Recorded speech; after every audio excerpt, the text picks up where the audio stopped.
Hey everyone, I'm Joshua Orro, the Mustang Prince, and welcome to Mustang Prince Orro Reports. You know, every year the Disney parks gives us a new fun attraction, which in my opinion is a sweet way to keep the Disney magic going, as well as keeping folks all over the world happy.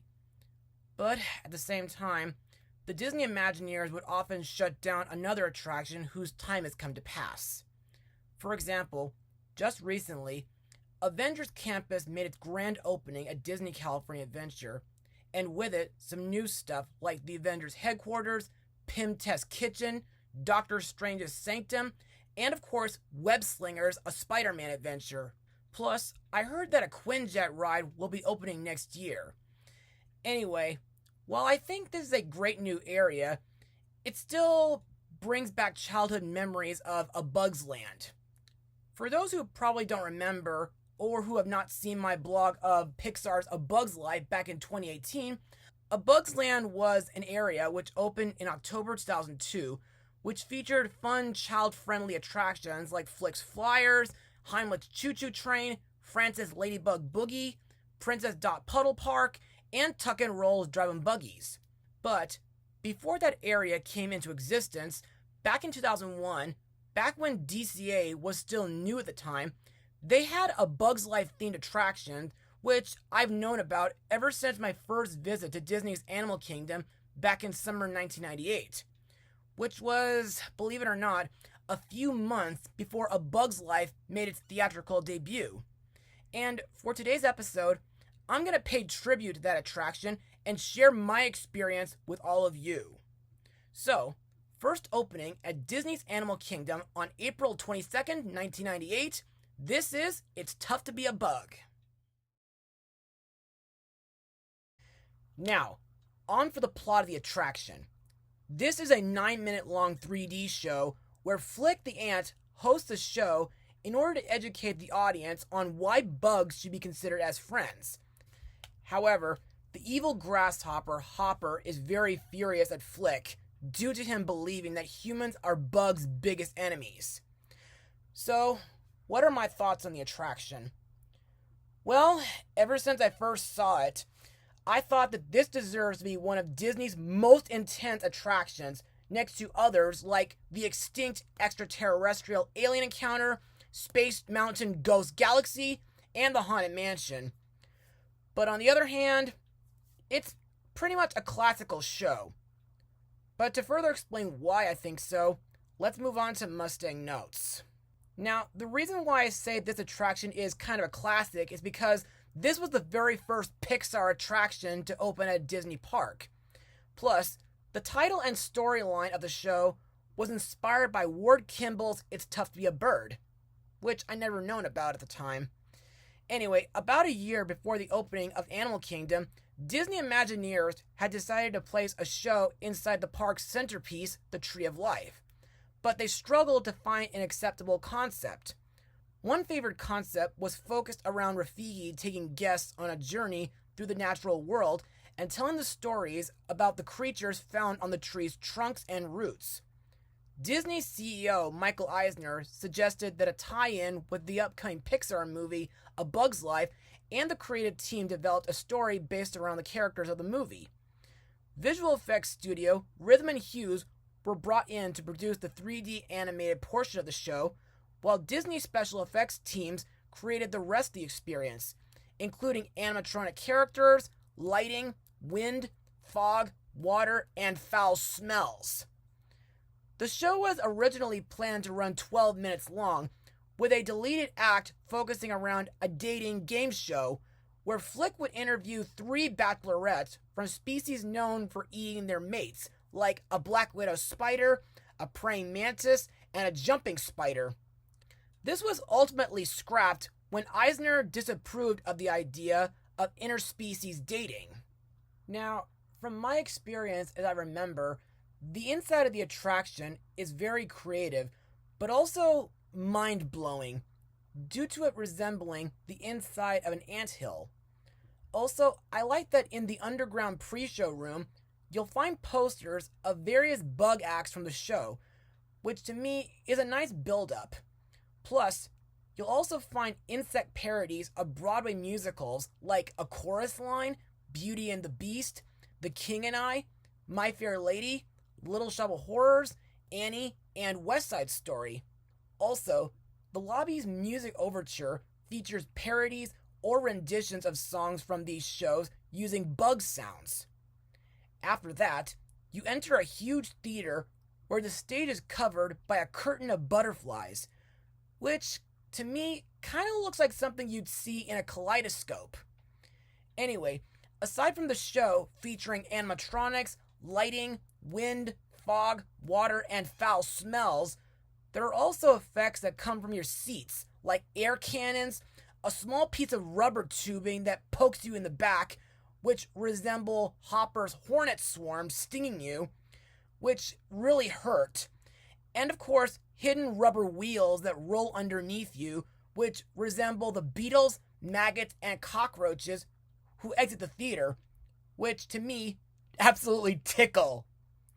As for the animation, well, I think Rhythm and Hughes did a pretty good job, and it kind of does look like the same style of CGI that Pixar does. Plus, the 3D animation is pretty good too. Sure, it's mostly the stage background being pushed back, but the things that pop out of the screen are a few flying insects, including acorns, acid, and other things. The music for the attraction was composed by Bruce Broughton, who composed the scores for Moonwalker, Tombstone, Monster Squad, and The Rescuers Down Under.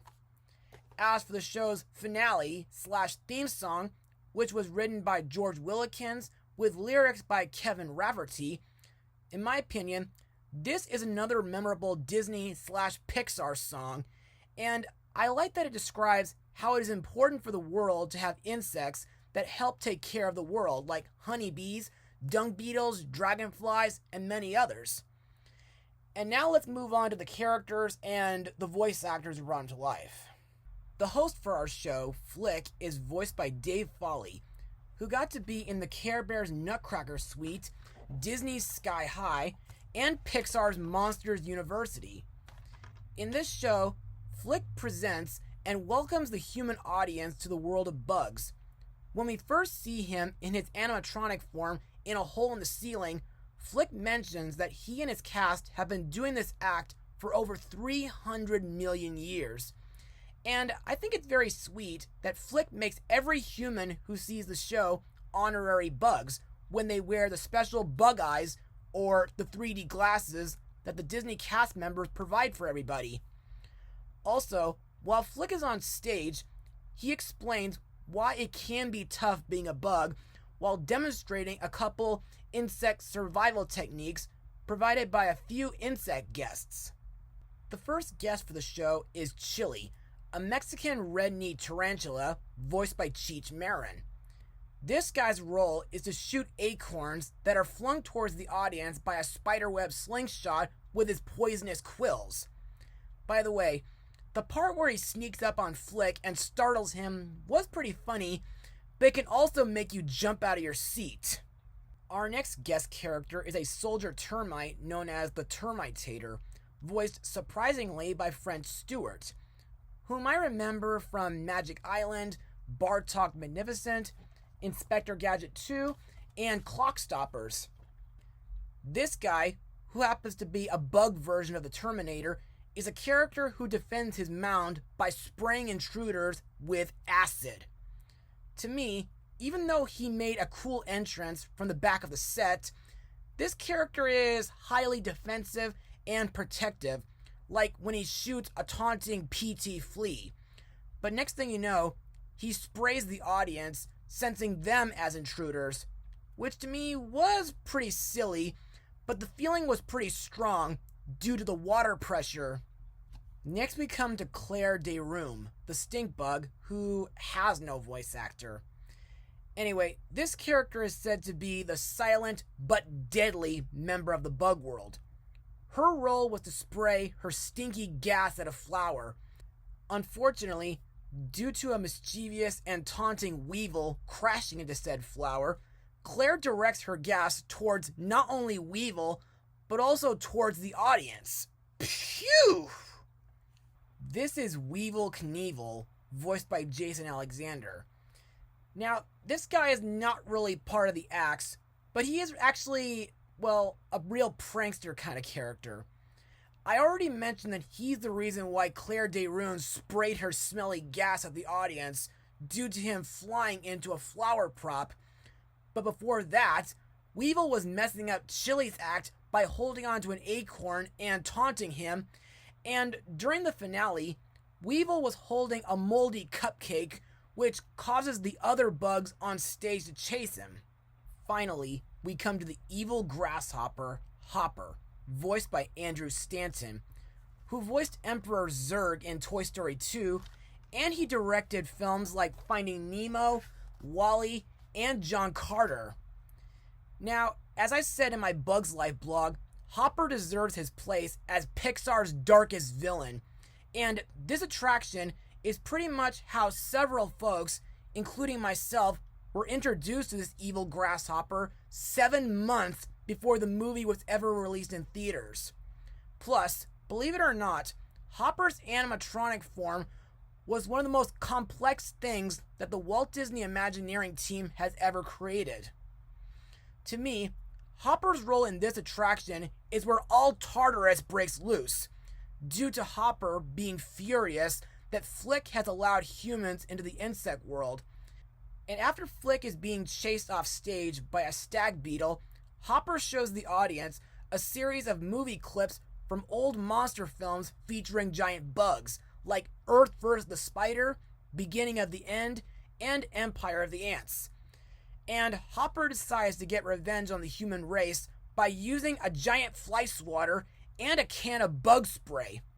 After that, Hopper sends out a swarm of hornets who sting the audience, and several Black Widow spiders who jump from the ceiling to scare the audience, before Hopper gets scared off by a chameleon. So, yeah, while that moment was very horrifying, I guess you can say that birds are not the only things that Hopper is afraid of. Anyway, let's move on to my final words. Overall, It's Tough to Be a Bug is pretty much a classical Pixar attraction. Sure, this show can be pretty intense for little children due to the dark and frightening effects that happen, and several insect characters can look a little cartoony, but on the other hand, the attraction is still well crafted and creative. The music by Bruce Broughton is excellent. The CGI animation is very reminiscent to Pixar style, and the 3D is, well, amazing.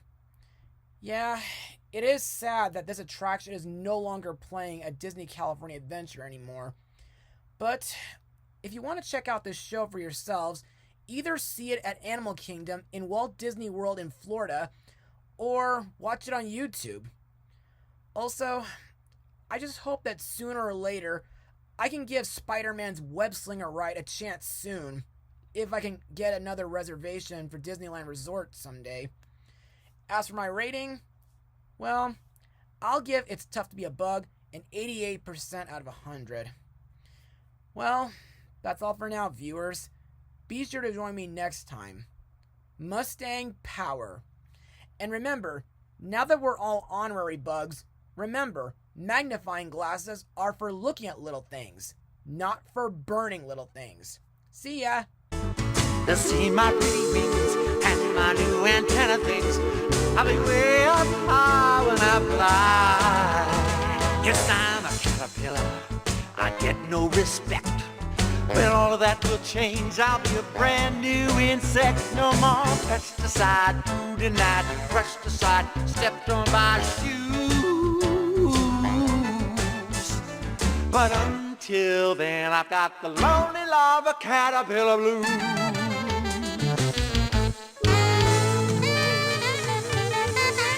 Look out, world, here I come.